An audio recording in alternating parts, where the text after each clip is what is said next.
Hi verse ఈ వీడియోలో తెలంగాణ మహిళలకి 2500 రూపాయలు ఇవ్వబోతున్నారు. ఇంటింటి సర్వేకి సంబంధించి గ్రీన్ సిగ్నల్ రావడం జరిగింది.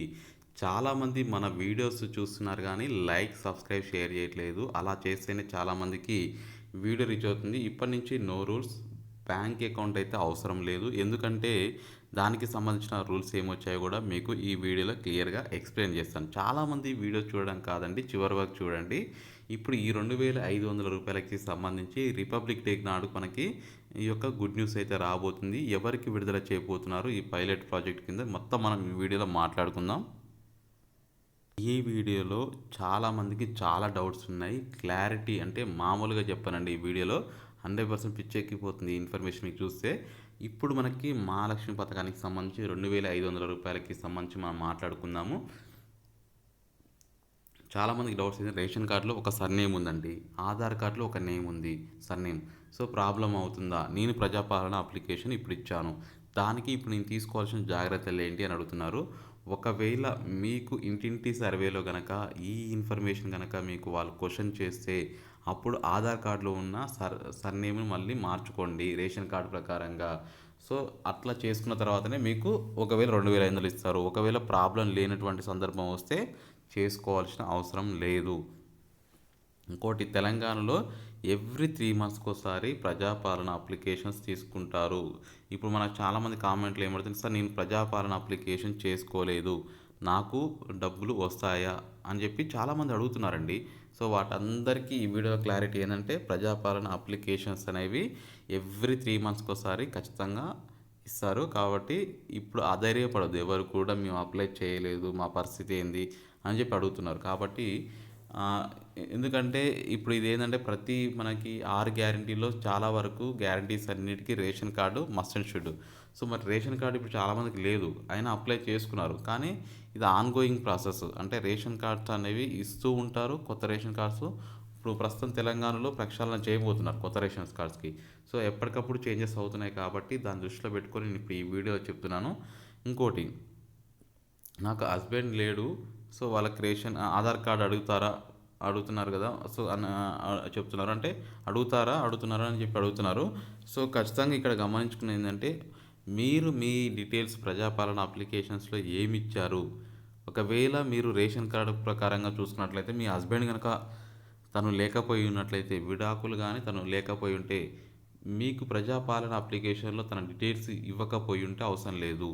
ఒకవేళ ఇచ్చి కూడా మీకు ప్రజెంట్గా లైవ్లో లేకపోయి ఉంటే మీకు వాళ్ళు వచ్చినప్పుడు అధికారులు డెత్ సర్టిఫికేట్ కానీ డైవర్స్ సర్టిఫికేట్ కానీ చూపించాల్సి ఉంటుంది.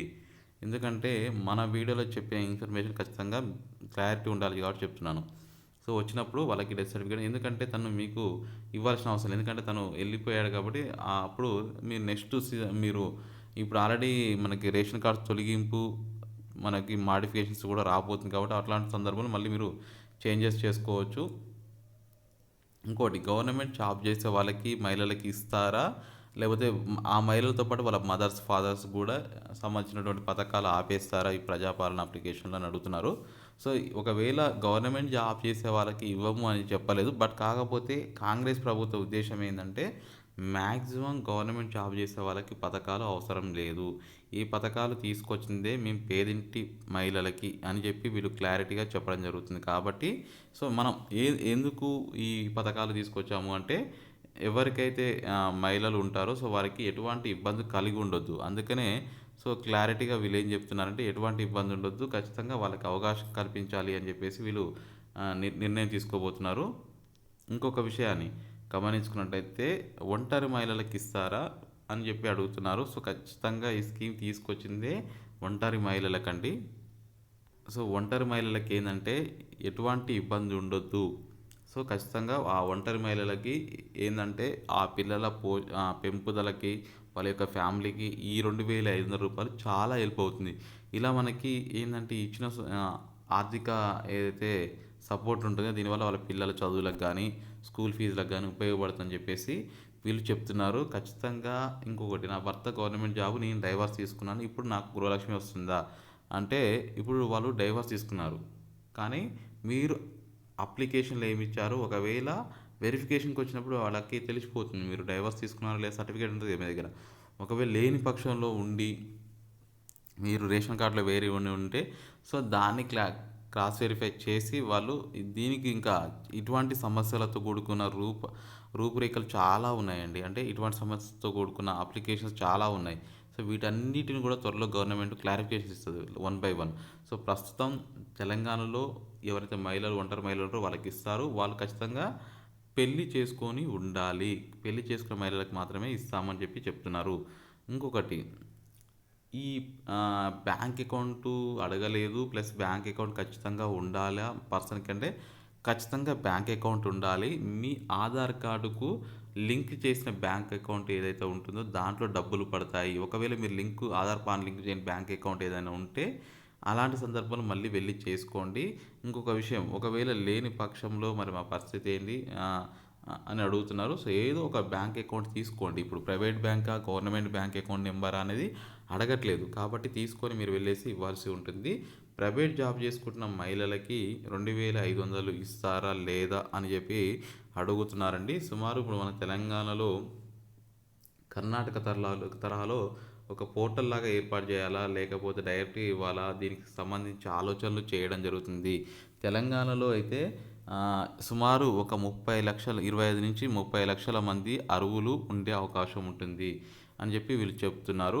ఇంకోటి ప్రైవేట్ జాబ్ చేసుకునే మహిళలు ఎంతమంది అయితే ఉన్నారో వాళ్ళు ఇన్‌కమ్ ట్యాక్స్ పే చేయనంత వరకు ఈ స్కీమ్ కింద ఎలిజిబిలిటీ అవుతారు. అంటే కొంతమంది ఏం చేస్తారంటే కొంత షాపుల్లో గానీ ఏదైనా ఒకటి హ్యాండ్ క్యాష్ శాలరీతో పనిచేసే వాళ్ళు ఉంటారు. ఎగ్జాంపుల్‌గా కొన్ని షాపింగ్ మాల్స్‌లో గానీ కొన్ని మెడికల్ సంబంధించినటువంటి హాస్పిటల్స్‌లో గానీ కొంతమంది మహిళలు పనిచేస్తారు. వారికి అందరికీ హ్యాండ్ క్యాష్ ఇస్తారు. కాబట్టి ఇది పరిగణలోకి తీసుకోరు. కాబట్టి గుర్తుపెట్టుకోండి. ఇట్లా మనకి ఎన్నో సమస్యలైతే ఈ వీడియోలో మీకు చెప్పడానికి ప్రయత్నం చేస్తున్నాను. కాబట్టి ఇక్కడ ఏందంటే ఖచ్చితంగా రేషన్ కార్డ్స్ ఇవ్వబోతారు. కొత్త రేషన్ కార్డ్స్ అయితే నెక్స్ట్ మంత్ ఉంటుంది.